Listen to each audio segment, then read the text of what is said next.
Should you eat sheep, lamb, hogget? Should you wear hand-loomed woolen products? Should you drink out of a stream? Should you eat ham? There are lots of questions. This is a man-made sheep-like product. So is this. You see, sheep-like. If I were to ask these questions, if I were to say, I have the answer, but I just don't know how to let people know the answers. Should I write a Bible? Should I leave something for you to find? I could write a Bible. I could do that. And I could put all the answers sort of in code in the Bible. Or not. I could just leave a pyramid in the Sahara. I could sing a song about the Sahara. I could say, would you like to have, I don't know, would you like to have a cup of tea in the Sahara with me? Because what's wrong with our planet? What's wrong with the pandemic of hydatids? Oh, maybe we should sing reggae. I don't know. What are the answers? Let me just sit and we'll just talk about these things, because a long time ago someone built a pyramid and a sphinx and they had camels. Why did they do that? They would put all of the gold and riches in that tomb and in that pyramid of a pharaoh or a king, and they'd lock it up for 100 years in the desert, and then 100 years later they'd let some tomb raider go in, and they wouldn't go themselves, they'd send some fool, because they thought that even after 100 years the eggs might come out. Was this inappropriate sex? Did you think that oral sex was involved, or maybe anal sex with that pharaoh? Why would it be a pharaoh? Why wouldn't it just be a king? But I tell you what, there are reasons why they use the pyramid and why they have camels and why people sing about it to this day, because it is about infections and it is about hydatids. Should you eat sheep?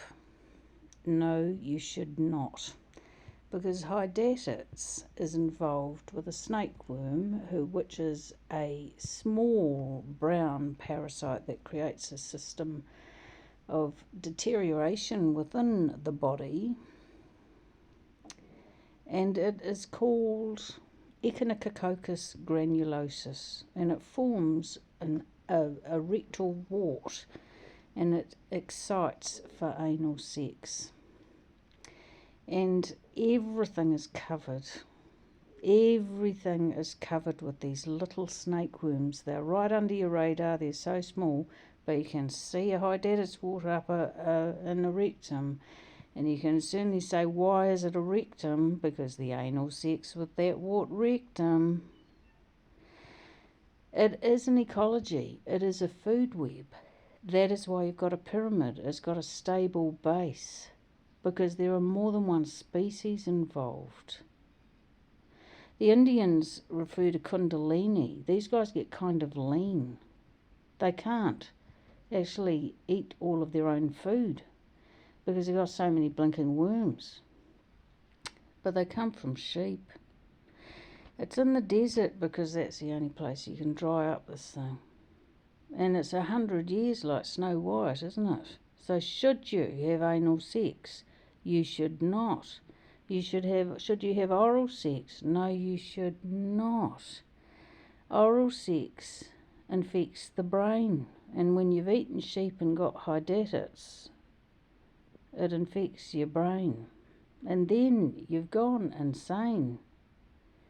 Why do you think we had to burn all of the woolen clothes from all of those lovely jackets that they sold in Europe in the 1940s and the 1930s and the 1920s?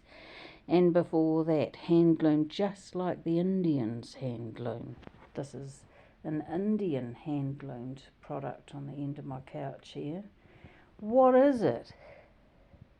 What's the difference between that and that modern wool-like fleece? Echinocococcus can live in that. If you've got 3 gay guys in Donegal looming woolen products for the Italian suit market or the jacket market in Europe, what do you get?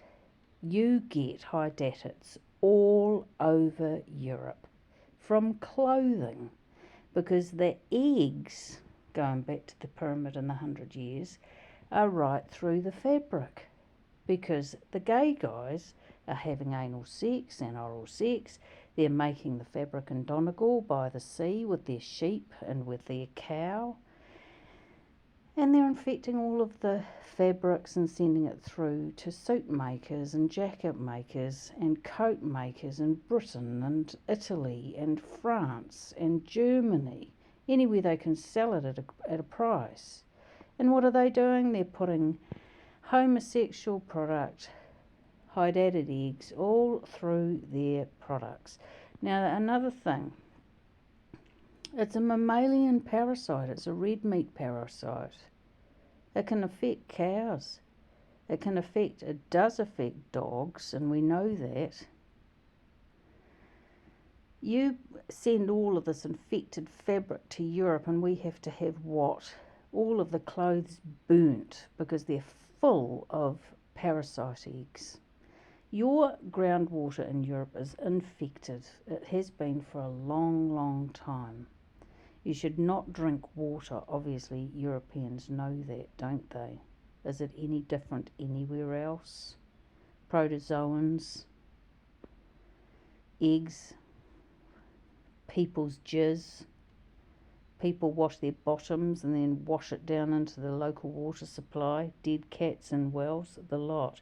But what I like about the modern world is modern fibres, because that's not a mammalian product anymore, is it? And so the mammalian parasites won't live in it.